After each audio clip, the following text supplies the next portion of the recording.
From the station that's working for you, you're watching Fox 4 News at 6. The tumultuous offseason for Chiefs wide receiver Tyreek Hill now takes a new turn. Tonight, I'm Lauren Halifax. And I'm John Holt. Today, Hill's fiancée, Crystal Espinal, filed a paternity action against the Chiefs receiver in Johnson County District Court. It's a civil action. The petition seeks to determine the paternity of the twins that she's carrying. The petition also reveals the couple will not be getting married.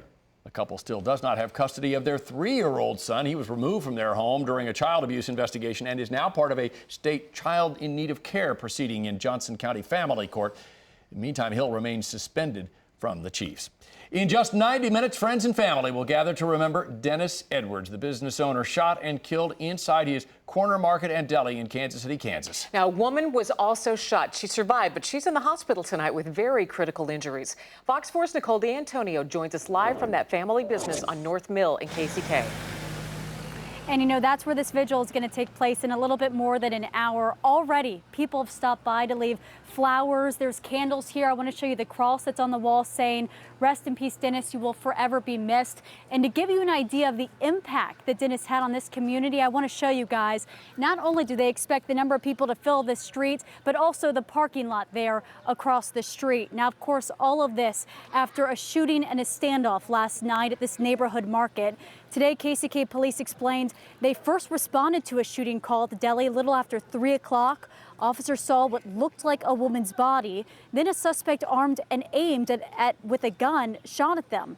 Officers say they shot at the suspect and ran for cover outside. After nearly 2 hours, the suspect surrendered and was then taken into custody. Now, the woman, as you said, was sent to the hospital in critical condition. And family of Dennis Edwards say he was a generous man and also a peacemaker in this community. It's a big loss. It's painful. It's painful to a lot of the community. And I can't believe it's real, but it is. Again, that vigil is going to take place at 7:30 tonight. You know, this market is a staple in this community. There's a date on the side of the wall that says they opened in 1959. That's almost 60 years ago. This has been in the family. Now, I did talk with family members about the future of this market. They did say they have decided to close their doors for good. And as for all the food that's inside, this weekend they plan to donate it to a local charity. Nicole D'Antonio, Fox 4 News. Liberty police are investigating after finding 2 people dead at an RV park. Officers found the bodies yesterday morning at Doc's RV Park off 291 Highway. Police say one of those victims is 20 years old, lived there. The other person has not been identified. Detectives think this was possibly a murder-suicide. Kansas City police tonight are working to determine if the man driving a stolen truck and taken into custody today is the same man who shot the truck's owner during a carjacking and robbery yesterday. Officers spotted and chased the stolen truck this afternoon, the chase ending when it crashed near 56th and Northern in Raytown. Police say it all started last night with a robbery and shooting near East 17th and Oakland Avenue. The shooting victim is in a hospital with life-threatening injuries. A man police say pointed a gun at a taxi driver has now turned himself into police. Police put the video out yesterday. This happened June 20th near 112th Terrace and Hickman Mills Drive. The driver told police the man refused to pay him at the end of this ride. At that point, they say the passenger pulled a gun. So far, no charges have been filed. Immigration raids could happen in at least 10 major U.S. cities this weekend. That information comes from immigration officials. In Kansas City, community organizations and immigration lawyers say their clients are all on edge. The Mattie Road Center says workers don't ask clients about their immigration status. Angela Bruner with the center says during ICE raids, it's not just undocumented immigrants who can find themselves the focus of enforcement. We do have concerns that people that aren't targeted may be caught up, but we definitely are advising people to know what their rights are as an immigrant family in the U.S. and in Kansas City in particular. The feds say about 2,000 asylum-seeking immigrants are expected to be the target of the raids nationwide. The ACLU has filed a federal lawsuit seeking to block the enforcement action. Missouri Democratic Congressman Emanuel Cleaver is calling for the Labor Secretary to resign. Congressman Cleaver is one of 60 Democrats to sign a letter calling for Alex Acosta to resign. He worked as a federal prosecutor in 2008 in Florida, and he took part in that secret plea deal that let Jeffrey Epstein avoid federal charges for allegedly molesting teenage girls. Acosta, in a news conference yesterday, said he does not plan on stepping down. A month after the shooting of a police officer in an inmate transfer operation, Trenton, Missouri is making safety changes. Suspect accused of shooting Officer Jasmine Diab while she was driving him to get a mental evaluation in St. Joseph, Missouri. Diab survived the wounding and returned home last week from a hospital. The city council has approved money now for partitions to be installed in 2 patrol cars that cost about $3,300. The Kansas City Council today approved a compromise on the regulations for Missouri's new medical marijuana industry. The council voted to keep a 750-foot separation from schools, but they reduced the buffer zone to only 300 feet for churches or daycare centers. In many neighborhoods where churches and child care centers are common, cannabis supporters say a larger setback would prevent medical marijuana dispensaries from setting up shop anywhere. And I think it just intuitively makes sense to shorten the distance with schools, with churches versus schools. I think it also opens up potentially a lot more accessibility in different parts of the city. The local regulations also would apply to cultivation and manufacture of marijuana. Under state regulations, Jackson County will have 24 cannabis dispensaries. Other businesses decided today by the city council a pay raise for the mayor and council members of the next administration. The council this afternoon voting to raise council members' salaries from $61,000 to $70,000 a year. The mayor's salary jumps from $123,000 to $141,000. The pay hike takes effect August 1st. It is the first raise since 2010. Incoming Mayor Quentin Lucas has said he did not support the measure, but he's out of town and did not vote today.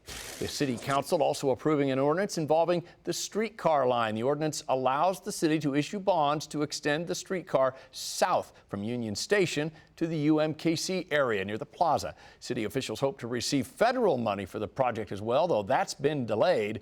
The Streetcar Authority hopes the work can be completed by 2024. A federal grand jury indicts 6 Kansas City Public Works employees. They're accused of collecting nearly $60,000 in overtime on fake reports of damaged or missing street signs. Federal prosecutors allege it happened between January of 2013 and November of 2016. The workers accused of having friends or family call in fake reports so they could get the overtime. The city says it has taken disciplinary action. Overland Park-based Sprint and T-Mobile plan to extend the deadline for the merger now. The Wall Street Journal reports the 2 wireless carriers will extend their July 29th deadline. The newspaper does not report what the new deadline is going to be, though. This $26 billion proposal is still being examined by the Justice Department. Both companies have agreed to concessions like selling off some assets in order to try to get that deal approved. The Isle of Capri Casino in Kansas City could be getting a new owner. Twin River Worldwide Holdings. They announced today a plan to buy the casino from El Dorado Resorts, and the company plans to redevelop the whole thing. It released this image of what the renovation could look like. Isle of Capri first opened in 1996. This deal is expected to close in early 2020. This Instagram post says it all. Gardner native Bubba Starling, a young lad there, the Royals' top draft pick in 2011. 5th overall pick that year, is being called to the show by the Royals from Omaha. New at 6, Fox 4 Sean McDowell talks with his former high school coach who says it's been worth the 8-year wait. Sean? This is a day people here in Gardner, Kansas have waited 8 years to celebrate. Derek Starling, or Bubba as we know him around these parts, is finally headed for the major leagues, long after having won the coveted Simone Award at Gardner-Edgerton High School back in 2010. He switched to baseball along the way, and the Royals drafted him with the 5th pick overall in 2011. Starling received $7.5 million as a signing bonus, the 2nd largest ever in draft history. Now he's batting .310 at the Royals' AAA club in Omaha, and he's expected to be in uniform Friday night at the K. Starling was signed and sealed to play quarterback for the University of Nebraska, but he changed his mind. The last 8 years of minor league baseball have been a test of patience as Starling has battled through injuries and uncertainty. This is the bat that Bubba Starling swung when he was a senior in high school. Gerald Van Reen never lost faith. Bubba's former baseball coach at GE High says he's never seen an athlete quite like Bubba. When I woke up this morning, I'd received a text from Bubba last night at 12:20 a.m. Starling wanted his old coach to know as soon as he found out. It's been a long time coming for him, and I'm thrilled to death. Being through those injuries and just grinding it out mentally, physically, he's very deserving. The Gardner-Edgerton School District sent out this tweet earlier congratulating the hometown boy on finally getting that long-awaited call. I also spoke with Jill Starling, Bubba's younger sister, who says the family couldn't be prouder of Bubba's call-up. She and a whole bunch of Starlings are expected to be in attendance at Kauffman Stadium on Friday night when Bubba and the Royals host Detroit in what could be the most exciting sight at Kauffman Stadium since the World Series from 4 years ago. Sean McDowell, Fox 4 News. And just across the parking lot, Arrowhead. A piece of Arrowhead can be yours, but how much Chiefs fans might have to part with for old stadium seats? It is every kid's dream. The move that'll make summer break just a little bit longer. This is Fox 4 News at 6.